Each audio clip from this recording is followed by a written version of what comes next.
Hello, hello. Welcome to the Worthy Writers Podcast. I'm your host, Kirsten McNeil, a Canadian self-published author and full-service editor for fellow writers. On this podcast, you'll get a look into my personal writing journey and find encouragement to enjoy your own. If you had a good time with me, I would appreciate if you could like, review, and subscribe so you never miss an episode. All right, Worthy Writers, let's jump in. Episode number 10, Elzevera Albada Jelgersma interview. Elzevera is a self-editing coach on a mission to help fiction writers self-edit effectively and efficiently so they can self-publish without regrets. She loves to read and write fantasy and has a soft spot for talking animal characters. She lives in the Netherlands with her husband and baby daughter, who cheer her on in the background. Thank you very much, Elzevera, for joining me. How are you doing today? I'm good, thank you. I'm very excited to join you today. I'm glad. We should start off by you telling us a little bit about how you got into the writing world. I actually started when I was really young. I used to write stories that started with Once Upon a Time, and I really enjoyed writing that part. And I just write that down and then start thinking about what the story would actually be about. And I remember just always wanting to write and wanting to have that feeling of pen on paper. And I remembered asking my mom and dad and my brother and sisters, like, I want to write something, but what should I write? So that started really early on. And then when I was a teenager, I started writing longer stories. And I think I was about 14 when I attempted my first novel, and it got stuck after 2 chapters because I just started writing and not really think about where it would go. But I was definitely interested in writing at that point. And I think I was about 14 when I discovered an online writing forum where I came in touch with editing for the first time. And I didn't know it was called editing or critiquing. But I really enjoyed it. And I started out joining that forum because I was interested in finding out how to develop my own characters. But eventually I spent way more time critiquing other people's pieces. So that's how I went from writing to editing, basically. That's awesome. So how do you think that, because you work a lot with self-editing coaching, right? Yeah. So how do you think that really helps writers through their process? Right. Self-editing is something that I discovered when I had started as a professional editor after I graduated. I started working as a freelance editor, and I did gigs for publishing houses, but I didn't enjoy that as much as I thought I would, because you get the story, then you edit it, you send it back, and you never hear from the author ever again, basically. So I really wanted to work with the authors. And when I was a teenager, I did a lot of beta reading for fan fiction writers. And I really enjoyed helping them improve the same story through different drafts. And that's what I wanted to do as an editor as well. So I started to look for one-on-one clients. And as I did that, I discovered that a lot of writers don't like editing, don't like self-editing, or they aren't aware of how important self-editing is in the writing process. As far as I'm concerned, the writing of the first draft is a teeny bit of the entire writing process. And for me, the actual writing really starts when you start self-editing, because the first draft is the skeleton of the story, the bare bones. And then when you start self-editing, you get to add the color and you get to transform the words into what you want them to say. So for me, the first draft is more of a basic idea, and self-editing is when you start working with the language and really adding the story that you want to tell. Do you find there's a lot of common struggles or common issues that even with your own editing or with the clients you work with, any like common themes there? Yeah, one major theme that I notice a lot that most writers aren't aware of is that there are many steps that you can take when you self-edit, but a lot of writers aren't aware of those steps. So there's a lot you can do yourself for free, but you have to know which steps to take in order to get the results that you're looking for. So lack of knowledge, I think, is a common struggle, but it's a difficult one, because if you're not aware that you don't know something, you won't go looking for it. And at the same time, there's also overwhelm for writers who are aware of all the steps to take, but who then get overwhelmed by the fact that it's going to take a long time. And that's something that I enjoy about the self-editing process that you get through it step by step over an extended period of time. But I know that many writers prefer the drafting stage. So they feel very intimidated by the fact that they feel like they have to spend a lot of time in a stage that isn't as enjoyable. So I think that's also a struggle that I come across fairly frequently, writers who feel like they can't enjoy self-editing because it's a necessary evil, basically, that's needed to get your book published, but without really understanding the idea behind it and what self-editing does to your story. Do you have any advice for writers who feel that overwhelm, or on the other side, who don't really know where to start, who have that lack of knowledge? Definitely. I always recommend informing yourself about the process before you start. So instead of being like, okay, I'm going to self-edit, I'll just start reading and see whatever pops up and see if I can fix whatever needs fixing that I come across. That way you probably are going to miss a lot of things. But if you inform yourself about the process beforehand, you can basically use it as a checklist to go through it step by step. And that's actually like a golden nugget of knowledge that I learned when I was an intern at a publishing house. And the editor there told me to always look for a single thing each read through, so that you make sure that you catch everything that has to do with that single theme, instead of trying to look for everything at the same time, which is, you're going to get distracted when you do that. And it sounds really silly and more time consuming than reading through a draft once and trying to catch everything at the same time. But in my experience, it's a lot more efficient and effective to focus on a single thing each round. So the main thing I'd say is to have a sort of checklist to go through, which is why I created my self-editing roadmap that has all the steps from start to finish of the self-editing process. Once you have that checklist, make sure to really do it one step at a time and one character at a time. Mm-hmm. I think with a lot of writers, one of the biggest struggles too is having to read the same piece over and over and over. So I think that's why they struggle a lot with trying to find that. And I think that when you focus on different things for each read through, it becomes a lot more interesting and a lot more fun, because you're not just reading the same thing over and over and over again in the same way. You're looking for something different each time. So it becomes a little bit different every time you read through it. That's a good perspective. I like that. Do you do a lot of your own writing still, or have you just focused on editing lately? Up until this point, I've focused much more on editing and developing my business, and I didn't really have the mind space to write aside from that. But I recently started to get back into writing, and I'm really excited about that. I love editing and self-editing, but I struggle a lot more with the first draft because for me, the fun starts once that's already there. But so now I'm reading a lot of craft books like Save the Cat and things like that to help me with outlining. And I'm also very interested in your content about that.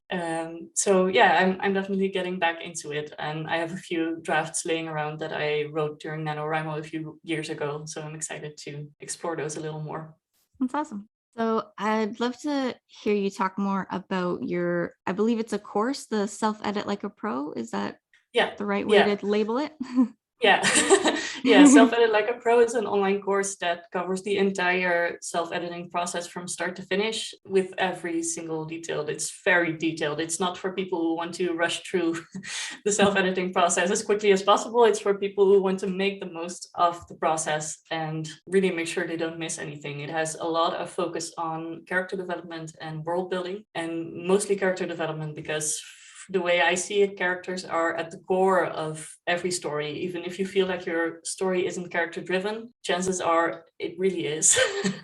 Because what your characters do and feel and how they sound, how they act, that's what determines whether you have a plot hole, for example. Plot holes are usually characters who don't act in a way that fits their character. So when you know a character really well, you can determine whether or not it's logical for them to do something. And if you want them to do a specific thing, that's fine as well. But then you can determine what's needed for this character to make sure that that happens, to make that a logical step for them. The same goes for editing descriptions, for example. When you know your character really well, you know what stands out to them in specific situations. So then it becomes easier to know what to focus on. Did it take a long time for you to put that course together, or did you already have a lot of like the content just from the work that you've already done? It did take a lot of time to put it together, and it was definitely an interesting process to put together that framework. And I think it's an ongoing process as well. I definitely stand behind the framework that is Self-Edit Like a Pro, and that's also the framework that comes back in my self-editing roadmap. But I am also working on developing the course to the point where it gives more in-depth information about each step, so it becomes less of a step-by-step process, which is what the self-editing roadmap covers, and more of an encyclopedia basically for self-editing, so that you can really deep dive into each subject whenever it's relevant. If someone's in your course, if nothing else, what's one thing at least that you would really want someone to take away from it, something that they would learn after they've finished going through everything? Yeah, I think the main thing that I'm really passionate about when it comes to self-editing is making writers feel confident that they can self-edit and that they are in control of the quality of their writing, because that's something that many writers, I think, struggle with as well, that they feel like their writing has a certain quality and they're either good or bad writers, and there's nothing that can change that. And I disagree with that. I think that if you take the time to self-edit and to learn about self-editing, you can do massive amount of things to improve your writing. And that doesn't mean that your writing has to be perfect after you self-edit. Self-editing to me is about improving your writing as much as you can with the tools that you have. It's about the innate feeling that you have about how you improve your writing as you read through it, but also how you use beta readers to help you give a fresh perspective, and how you use writing communities to talk through plot holes that you don't know how to fix, for example. So for me, self-editing is about using all the free tools that you have available and making the most of that process before you hire a professional editor, because the combination of self-editing and hiring a professional editor is where the magic begins. That's where the magic happens. It's if you only self-edit, you're going to miss that final part of getting your writing to the next level that you can't reach on your own, and you need a trained professional to do that. But if you send it to an editor straight away without self-editing, the editor is not going to be able to help you as well as they would if you self-edited first. Yeah, I like that we're similar in that we like to help boost confidence and encouragement and everything. So do you find that you have one piece of advice that you say a lot, or anything that you want to say to writers, aspiring writers, experienced writers, anyone that would like to definitely. hear it? I think the core is take your time. A lot of writers feel like they need to rush for whatever reason. They put deadlines, they set deadlines for themselves and then feel really bad if they don't make them. Well, in practice, it takes more time than you think, and that's okay. And everyone has a different process. And if you don't write every day, that's fine. You can write every week or every month if that works for you. I know I'm a binge writer, so I work really well with events like NaNoWriMo, where I can mentally prepare ahead of time and then do an insane amount of work in a very short period of time and then stop after that for a while. While I know other people who, like, I think you told me that you wrote every day and got 1,000 words out every day. That's something that wouldn't work for me, but that works really well for you. So it's all about what works for the specific writer and the specific product too, because maybe you've written a book in the past and you wrote 1,000 words every day, but you start working on a book now and it doesn't work for you. That doesn't mean that you're broken or that this story doesn't work. It just means that you need to try a different approach. So take the time to find out what works for you and for your story, and don't be afraid to go slowly.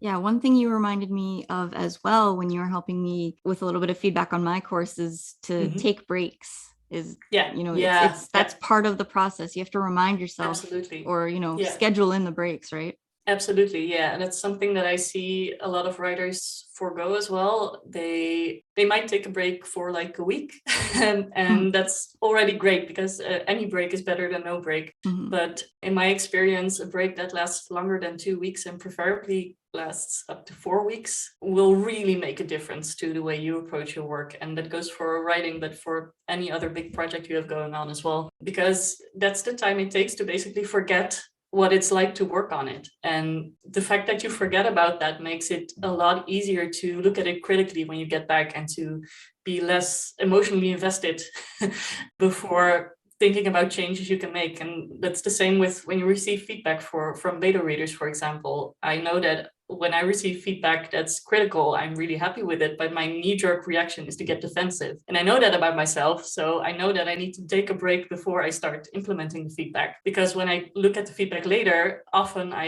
agree with it, while that knee-jerk reaction would have me ignore it.